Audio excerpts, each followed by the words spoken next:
Good morning. Today is Tuesday, September 12th. You are here for the Legislative and Human Resource Committee. First item on our agenda is public comment. If there's anyone here to address the board, if you can please keep your comments to less than 30 seconds, that would be wonderful. 30 seconds. 3 minutes, that I'll would be just wonderful. introduce myself with that. How you doing, everybody? I'm D. Jones. I stay at 967 Tamarack Avenue. I want to start. Well, I'm really excited for the esports and the Fortnite creator and the Unreal 5 engine and the Unreal Fortnite creator that I'm bringing to Kent County to our school district. I plan to go to the ISD and go connect with the ISD because I know the ISD is doing some cool things with esports and gaming, and I plan to try to get them those educational tools. But I wanted to be sure that I get that to GRPS first because it's the second worst city for economic development, and I believe that if this city is doing good economically, that it will trickle down in all of the other, I believe it will have an effect on the other cities too. And I believe that because this city is not economically where it could be, that it affects the other counties and it affects your districts too. And so I plan on trying to change the education system. And also, I used to be the bad kid on probation, all in the juvenile detention. I spent a lot of time in the juvenile, I spent a lot of birthdays in the juvenile detention. Sad, but hey, you know what I'm saying? I was a bad kid. And I actually connected with a surveillance officer. I remember being on surveillance and having a surveillance. And sometimes I'd be gone because I want to be outside and they'll come back and I'm not there and I get in trouble.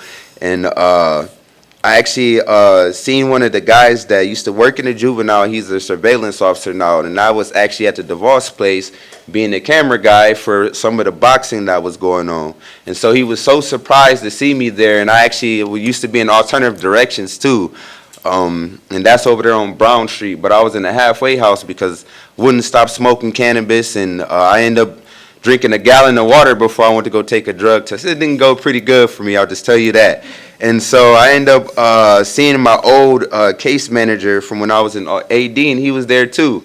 And so I had people that literally works in the criminal justice system see me make changes, and now I'm actually going to be connecting with the heads of the courts and the probation officers and the surveillance officers, and we're actually going to be doing the esports competitions for the kids that are in the court system, and we're going to be doing some financial education and surrounding some education around that. So it's kind of crazy how my life is having a full circle. Then the courts are here, which is kind of funny too. And so I really look forward to working with you guys. I'm D. Jones. I used to be in a juvenile detention. I'm a best-selling author too.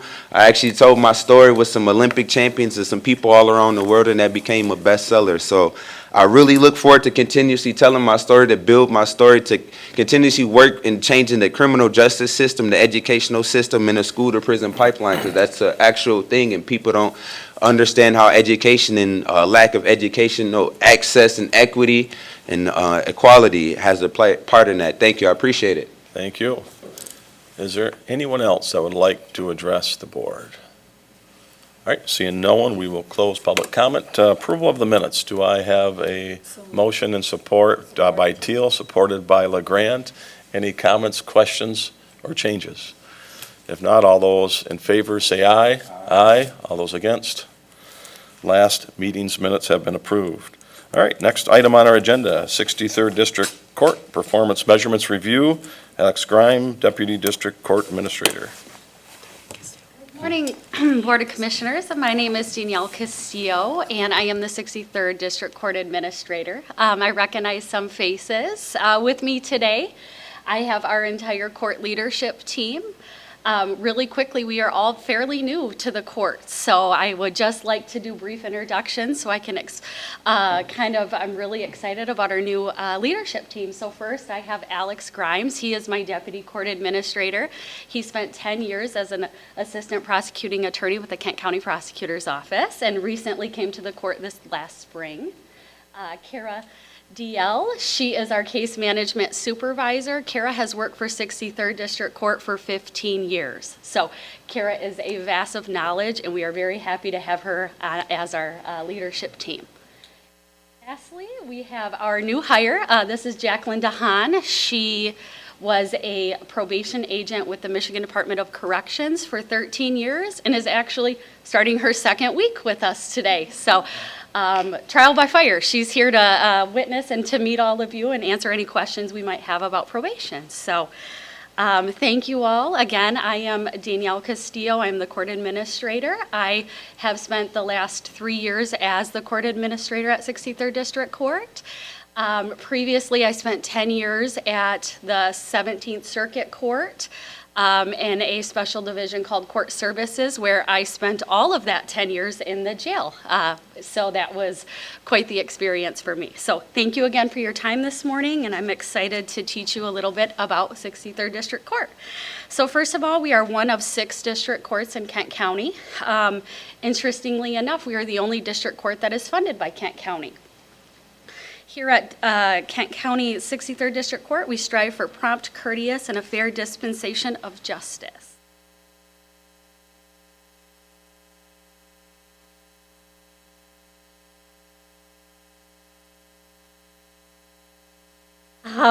Okay, so at the court, we really have 4 main divisions that our court operates on. First, we have our criminal division. Our criminal division handles all felony and misdemeanor cases. All felony cases originate in the district court. So we have all felony cases, all misdemeanor cases, traffic cases. We have a civil division. Our civil division handles a lot of different civil matters, including landlord-tenant, small claims, and also land contract forfeitures. Third is our traffic division, and as you can imagine, this is probably our busiest division. We have a lot of civil infractions, a lot of traffic tickets, and, you know, believe it or not, some people are more upset about their traffic tickets than people coming in with felony charges. So that's kind of been one of our, practice and with customer service, because traffic can be kind of challenging when it comes to answering the public's questions. So, and finally, our last division is our probation department. Our probation department is composed of 5 probation officers and 1 chief probation officer. Beyond the court, we are led by 2 wonderful judges, both Kent County native judges. First on the screen here, you'll see Judge Sarah Smolensky. Judge Smolensky was elected to the bench in 1990, and she has served all 33 years at 63rd District Court. The bottom picture there is our Chief Judge, Jeffrey O'Hara. Judge O'Hara was elected to the bench in 2014 and has served as our chief since 2020.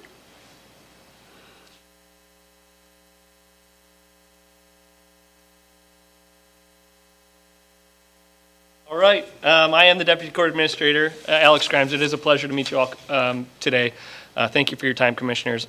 When we talk about our mission statement, one of the focuses is being on effective and efficient. Right, and the important thing to understand, I guess, by way of background, is that 63rd District Court, as of 2022, has now the highest volume of new cases annually, rivaled by 61st District Court, which has 6 judges compared to our 2 judges. So that's just by way of background. How do we clear those cases? How efficient are we? Well, we look at something called the clearance rate. Clearance rate is if you have a case that comes in and you have a case that comes out. For every case that comes in, a case comes out. That's 100% clearance rate. We've cleared all of our cases. 63rd District Court has consistently, 10 of the last 13 years, been 100% or higher. And so we are, at least as we sit here today, able to process those cases in an efficient manner. One of the other things we look at is how long is a case sitting around, right? We don't want a case to linger too long. That's frustrating for the individuals involved, and it's frustrating for processing cases. So the State Court Administrator's Office has established essentially guidelines that say, okay, this is how long a case of this nature should be around. So for civil cases, for example, you can see on the data here, they say 98% of civil cases should be concluded within 455 days. It's a long time, but 63rd District Court pre-COVID processed those cases at a 100% rate. We were in full compliance. COVID changed everything dramatically for statewide, for all courts. But as we sit here today, 63rd District Court is up to 99% still. So well within state guidelines, as well as above the state court average. Criminal misdemeanor cases are supposed to be processed within 126 days. Again, pre-COVID, we were in the mid 90% range. COVID, again, changed everything. But as we sit here today, we're back up to 90%. So those cases are being processed efficiently as well. Criminal felony cases, 63rd District Court has consistently been operating well above the state average and well within or above guidelines set by the State Court Administrator's Office. You can see that as we sit here today, 88% of cases are processed within those guidelines. So aside from processing cases efficiently, right, what else do we look at? Well, how are we processing those cases? Are we interacting well with the public? Are people satisfied with the process that they're receiving, right? And so the Supreme Court has established and implemented a public satisfaction survey. I mean, my experience, when somebody comes to court, they're not exactly thrilled to be at court. Nobody wants to be in court. However, and if you were to probably poll the public and say, do you trust the system? Do you trust the judicial system? Most people on the street are probably going to say no, right? But our goal is to say, okay, if you come to court and experience it, how satisfied are you? Do you feel like you've received that process? And whether you like the outcome or don't like the outcome, do you feel like the process worked? Do you trust or have confidence in the process? And 63rd District Court is performing well in that area. If you look at whether people believe they were treated with courtesy and respect by the judges and magistrates, an average of 88% agree or strongly agree with that premise. Whether they were treated with respect by the court staff, clerks, 93% agree or strongly agree. And then whether they believe the case was handled fairly. Now, statistically, we think 50% of people don't like the outcome, 50% of people do, but still 84% feel like they were treated fairly. So that's significant, right? And it speaks to the confidence that people have when they come through our doors at 63rd District Court. The other thing to point out here is in terms of, we're always looking to improve, right? What can we do to improve customer service? How can we do that? And the things that we've implemented at 63rd District Court are first and foremost, all of the clerks that come through our court that are hired must go to a state training at the Hall of Justice in Lansing. That's a requisite of our administration. And then second, more recently, we supplement that training with, it's referred to, I believe, sort of affectionately as the Disney Way training. And so we required that for all of our staff as well, including myself and Danielle. That time doesn't quite permit, but I'll turn it back over to Danielle to talk about probation and some of our special accomplishments. Probation is kind of our last division that I'll talk about, and really our most exciting. We have a lot of growth in our probation department, but really our two primary focuses in probation are providing a safe and informed community, and also to reduce offender recidivism. And we accomplish this by fair enforcement of court orders, also by connecting probationers to a multitude of community mental health, substance abuse treatments, family needs, housing needs, employment needs. We've really focused, our probation as well as legislation has shifted in criminal justice to individualized treatment. So our probation department has really shifted its focus to focus on the individual defender and really get to those underlying criminologic needs for to prevent them to coming back through the system. So with that, 63rd District Court does maintain a high probationer success rate. We usually hover around 70%. This last couple of years, you can see towards 2022, it's fallen down a little bit. Really, the only explanation we can think of for that is probation. You know, COVID happened during 2020, and usually a district court probation term is 18 to 24 months. And so we're wondering how much COVID has contributed to that little bit of a drop for us. But overall, we maintain at least 70% successful probation graduation rate. One of our main focuses in probation is on sobriety, and we like to focus and not call it sobriety, we like to call it recovery at 63rd District Court. So recovery we describe as a lifestyle and a healthy lifestyle for people to maintain a crime-free life. Over 85% of our OWI probationers are discharged successfully, which is an extremely high rate. OWI cases are absolutely one of our number one cases out at 63rd District Court, given our jurisdiction. So the fact that we have 85% of those cases completing successfully is wonderful. 63rd District Court Recovery Court. This is another exciting recovery court out of our probation department. And what it is, it's a hybrid specialty court that we have just implemented over the last couple of years. We received a planning grant in 2021 that allowed us to start recruiting and getting our certification in line so that we can be a certified specialty court with the state of Michigan. We officially opened our court to 3 participants in July of 2022. So we're about a year in, and we now currently have 26 active participants, and our capacity for the specialty court is about 30. So we're getting the capacity range. Our first set of graduates are going to graduate anywhere from February of 2024 to August of 2024. So we're really excited for that. Chief Judge Jeff O'Hara, he is the judge on the court. And we would invite all of you to come out and please check out the court. We're doing amazing things out. Another really great community impact that we've done at 63rd over the last couple of years is the Victim Impact Panel, which is a 90-minute educational seminar that is required, mandated by defenders to observe and hear stories and statistics about drunk driving and how they've impacted our community. We have victims of drunk driving come in and speak to these groups, and it's been very successful. We actually last year brought it into 2 high schools and had speakers come in and talk right before prom and also before homecoming. So I'm really excited as a court. This is such a big piece, and we teach our defenders these qualities. So to get it out there in our school and talk to our children and educate them about the dangers of drunk driving has been really rewarding for us at lastly, just another thing on the horizon at 63rd District Court is we have introduced a House Bill 4920 to add an additional judgeship to 63rd District Court. You all will be hearing about that fairly soon as we're trying to get your support and approval for that.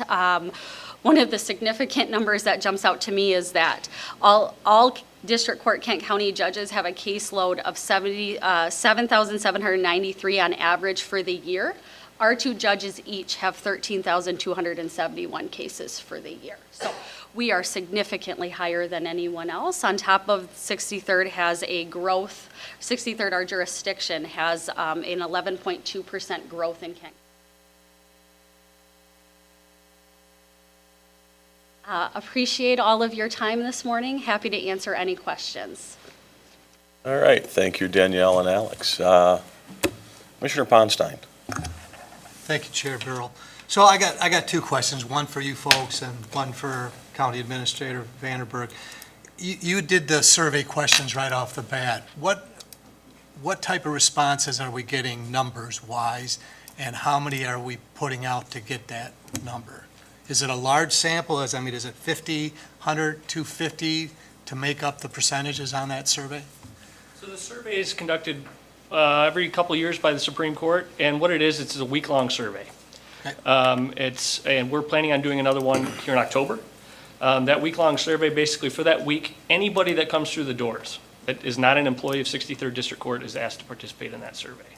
And so the State Court Administrator's Office sends us as many surveys as we can take. And the objective of our court staff is to get as many people as we can to answer those questions. So that's a great question. The survey period is only 5 days long, provided that we meet the quota of number of participants. And I'm sorry, I can't answer your question as to how many they No, that's fine. set as a standard, but it's a significant amount. Okay.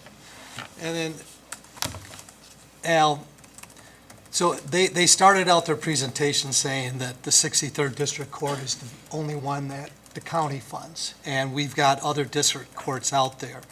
So could you maybe give a review, maybe for some of the new ones, refresh my mind, how this all came about that there is one court that all the county residents are paying for, and then there's other courts that are supported by local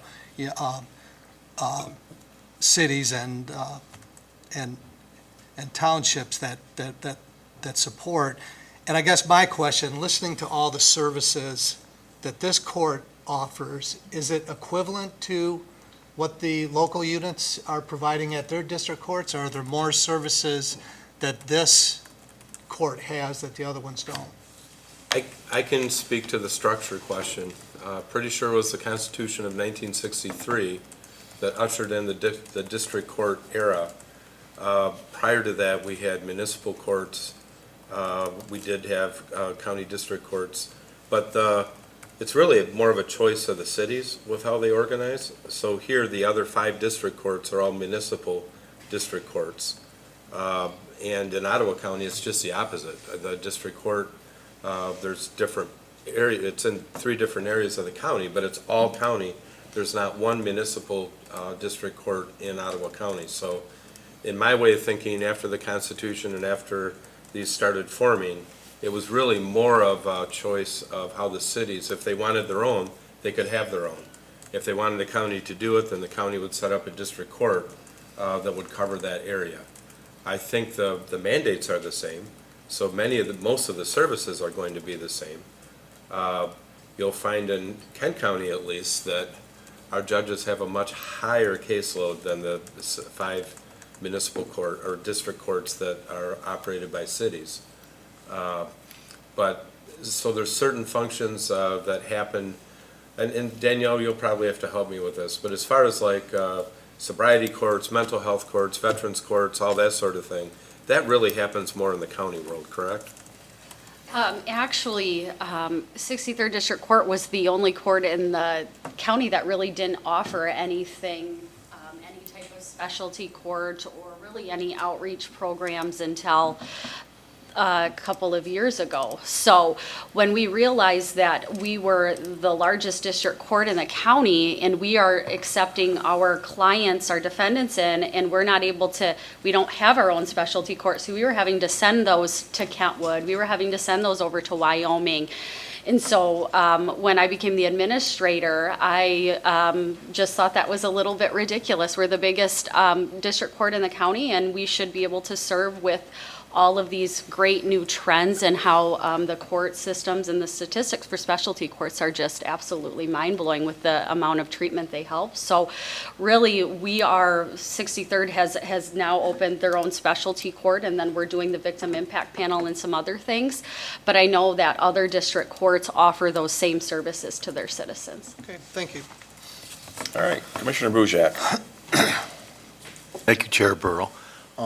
Danielle, Alex, thank you for a positive presentation. I learned a lot this morning. It's good to hear positive news coming from the 63rd District Court. As a private citizen, I have no idea where the 63rd District Court is, and that's a good thing. But as a commissioner, I probably should know where this facility is. I saw the image of the picture that you presented. Where is the 63rd District Court? The 63rd District Court is out on the East Beltline in Knapp.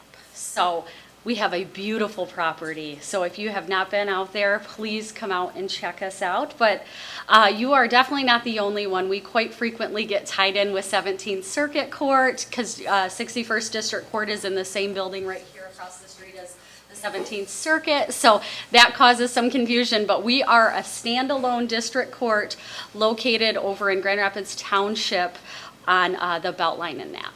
Okay, thank you very much. Commissioner LeGrand. Thank you, Chair. Danielle, first of all, I really want to thank you for bringing those specialty courts to the district because it's just so important and they do such great work. So I really applaud you. And I wanted to ask, one of the bullet points on this last slide that you didn't talk about was specialized docket growth. Are you just anticipate expanding the programs you already have so we can accept more people or some different courts or what are your thoughts on that? Yes, actually, if we do, right now our docket space is impossible to really add much more. So with a third judge, that would allow us to add other specialty courts. And one of the courts that Judge O'Hara and myself are interested in opening is a domestic violence court. Those are not really too predominant right now in our area, and we see so many domestic violence cases, and there is such a need, just as there is for a mental health court and a substance abuse court. So we see that as even another specialty. Right now, our court is a hybrid DUI drug court, so we could really look at doing maybe a specific drug or a specific OWI court, but absolutely our thoughts are a domestic violence court for sure. That's great. And I have spoken with Judge O'Hara, and he invited me to come down for his specialty court. If we wanted to go do that, what's the best way to go about it? Because I know they have certain days, or do we have to call ahead, or? Absolutely do not. Our Okay. specialty court is open to the public. We have a recovery court every Friday, and it starts at 9 a.m., every other Friday, I'm sorry. So this Friday, we have court this Friday. Okay. Or, I'm sorry. No, sorry, it's not this Friday, I'm sorry. It's next Friday, so I will get a little information put together, and I will send it all out to the commissioners. We that would would be love great. to have all of you out there to support, and just to see what we're doing and in lives that we're changing. As I said, I worked in the jail for 10 years, and really just being able to watch lives change and not have a revolving door and really do that has been very special. So I would love to have all of you out. Thank you so much. Wonderful. Any other commissioners? Well, again, Danielle, Alex, Kara, Jacqueline, welcome. Again, thank you very, very much for being here, and I think you'll have some visitors down at the 63rd. So, all right. Looking forward to that. Thank you all for your time. Appreciate it. Sorry, I stumbled on my words a little nervous this morning, so That's thank you. no problem. Thank you so much. All right, next item on our agenda is from the Administrator's Office. Al?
I need a motion and support. Do I have a motion by Bujak, supported by Pakla?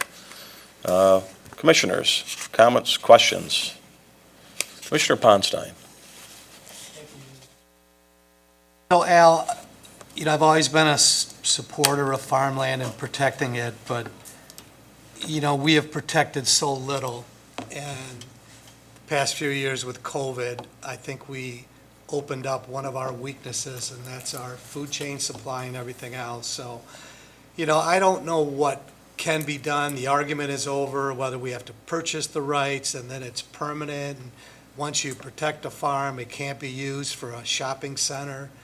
And this, these arguments get old and they keep getting regurgitated over and over and over. I mean, there's got to be something better, and maybe we can start looking at what other states are doing and what Fed guidelines at the Department of Ag are.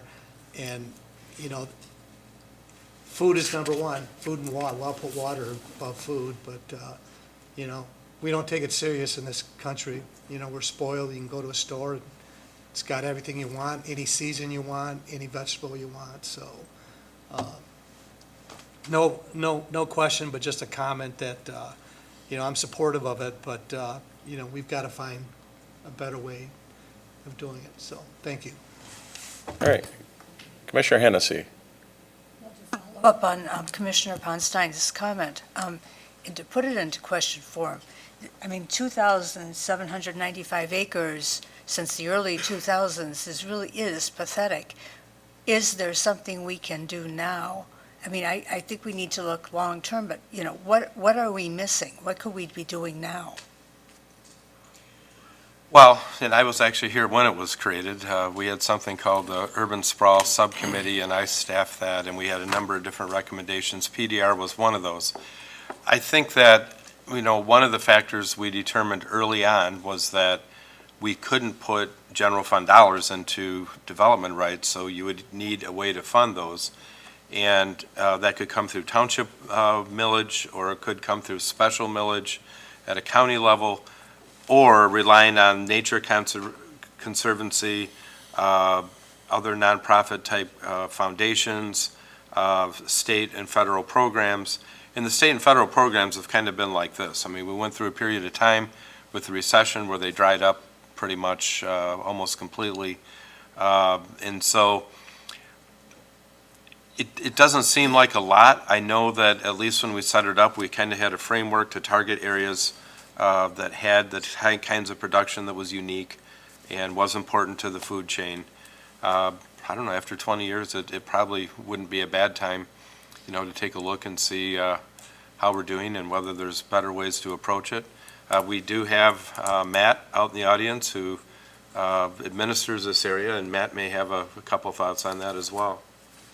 Good morning. Thanks for having me.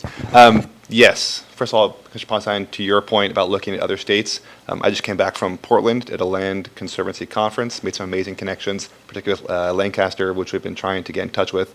They are way out in the field as far as their preservation capacity and their partnership capacity. I think that's a greater point that we can leverage to Al's point is other land conservancy, land preservation groups out there might be able to help us boost our numbers on this. Those are policy questions about where we want to be at. We are administering the program as it was written.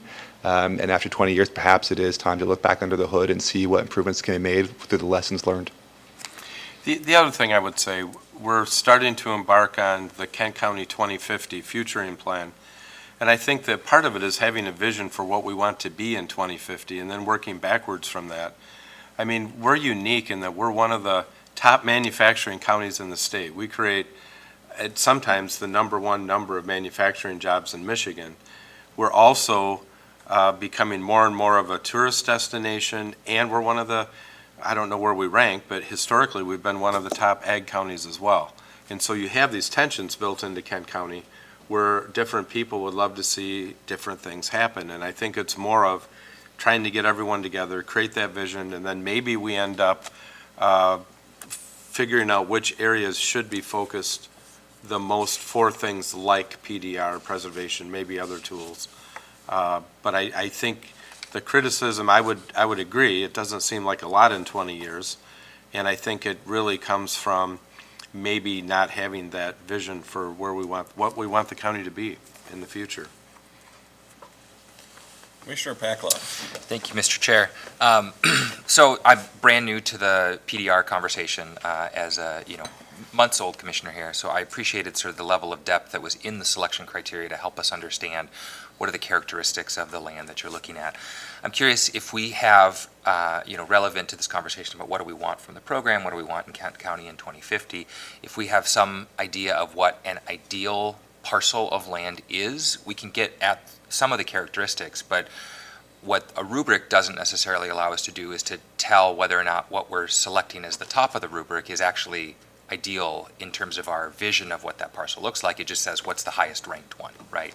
So that would be a curiosity of mine, is sort of how are we describing the ideal parcel of land, and how do those parcels that we're selecting for the PDR actually compare to that? I think at the highest level, we are setting land up for future success. That's where we look at the prime soil capacity, look at topography.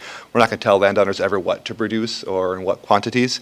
So we sort of go to the common denominator, which is does it have the capacity for good production on it? There may be other credentials we want to look at, proximity to nature conserved space or streams like that we haven't yet considered, because those are, like you said, I think, greater policy questions. But the one other thing I would say, which it adds complexity, is we absolutely have to work with our local governments. We can't decide that we want to do something that they don't want. And so that's so important. But again, when you have 35 of them, then that is going to be a level of complexity that makes it move a little slower as well. Commissioner Bujak. Thank you, Chair. I just wanted to echo Commissioner Ponce Onstein's comments, and unfortunately echo Commissioner Hennessy's comments of, what was it, dismal or? But anyways, Pathetic. the 2,000 acres, you know, it's not very much. When I went out to the King County Youth Fair, there was a farm directly next to the King County Youth Fair, 4,000 acres. And so I have a vision of what 4,000 acres is, and 2,975 or 795 acres is not that much. So I like the administrator's comments about possibly revisiting, this issue and looking at partnership and possibly developing some master plan, maybe to go with our 2050 vision.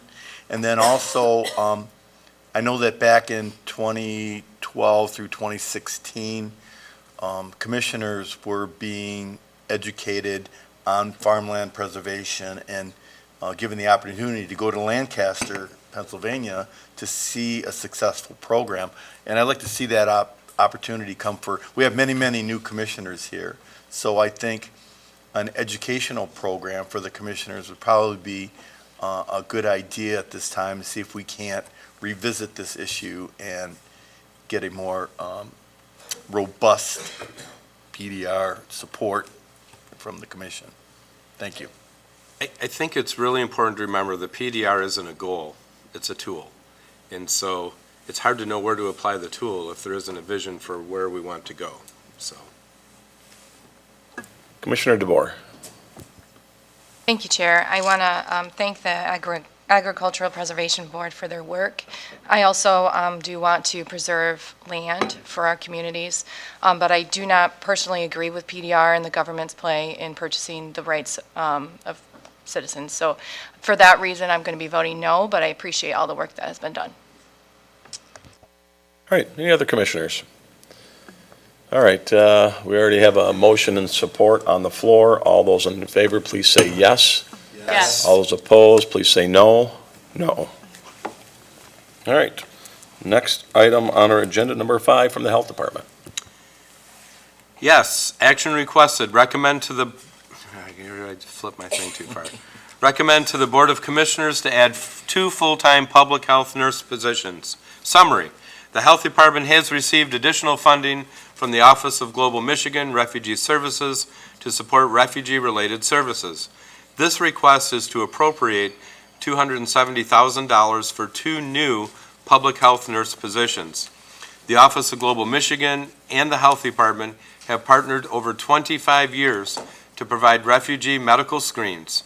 Public health nurses provide screenings that cover medical history, health assessment, screening for communicable diseases, and a mental health screening. The Office of Global Michigan has indicated that Kent County will likely experience an increase in the need to provide health screenings to refugees in fiscal year 2024 and 2025. The grant funds will support the addition of 2 full-time public health nurse positions with salary and fringe costs of $104,800 each.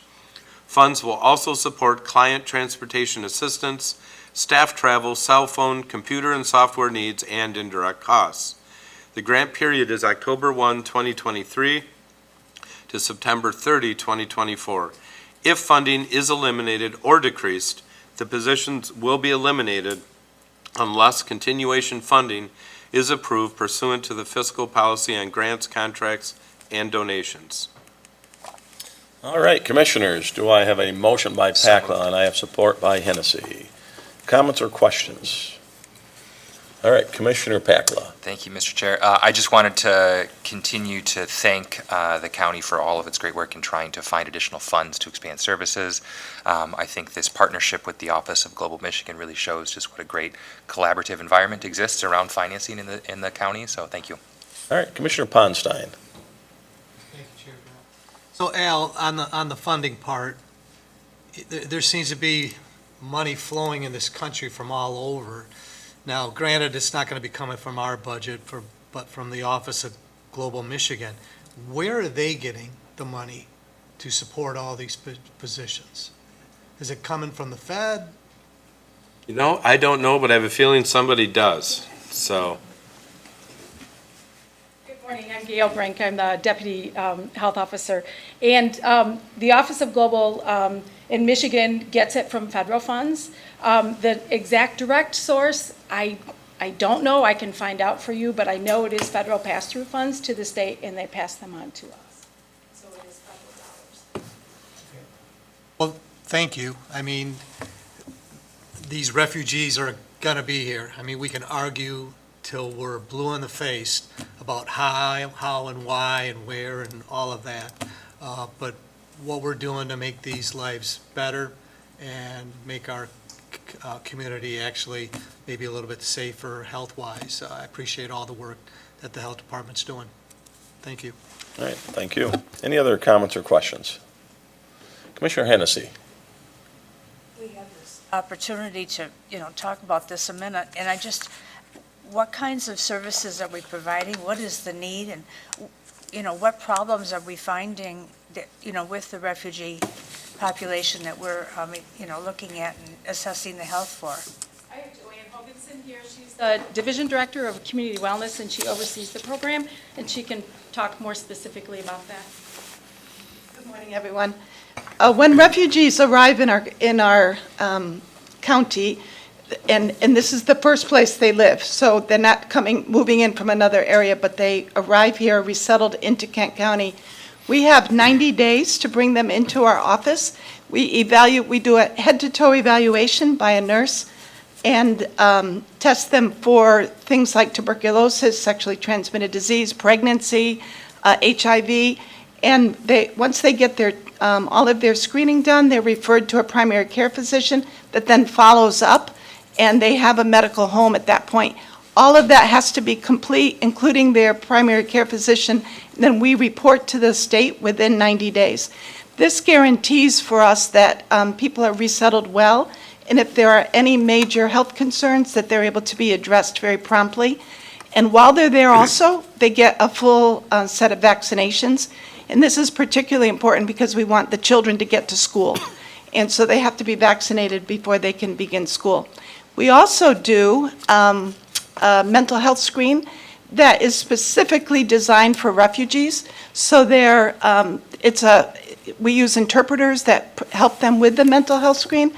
And then whatever they're found, they are referred for support for the mental health needs that we find. And the two largest areas that we find that they need specific assistance with is their mental health and also dental. Lots and lots of people come in with dental caries and need dental work. So those are our two largest areas. All right. Any other commissioner comments or questions? Commissioner LeGrand. Thank you, Chair. I'm wondering, do you have support staff needs that will increase, like interpreters, for example, if you're increasing the number of nurses, or will you make do with what you have? No, we're going to need more interpreters proportionate to the number of people that come in, and that's built into the budget. Oh, okay, wonderful.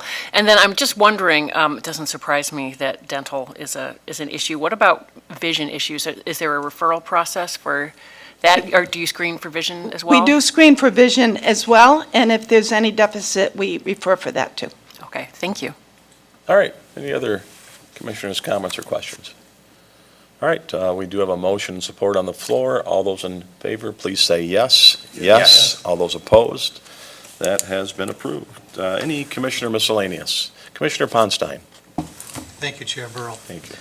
So it's been a busy couple days in the news, so I've got a few questions for you, Al, or just requests for information on this. We all heard the news of the airport and their PFAS issue and our Attorney General, and then the response from the airport from this. And if you're a resident listening to the news that's 30 seconds long, they don't need no background. Is it possible that at an upcoming meeting that someone from the airport board, not the board, from the airport, tell us where exactly we're at? The Attorney General mentioned lawsuit. I don't know what liability that puts the airport in. I know that we've got a lot of their bonds that are backed by our credit rating, which leads to the other thing is that, the credit agencies and the bureaus are now using as a tool to grant these AAA bond rating is what your ESG score is.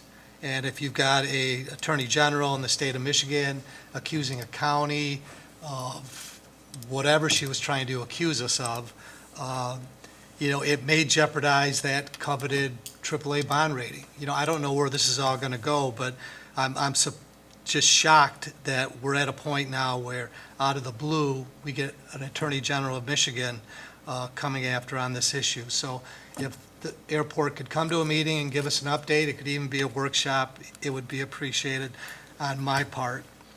My second point, this is more of a question than a statement like the previous.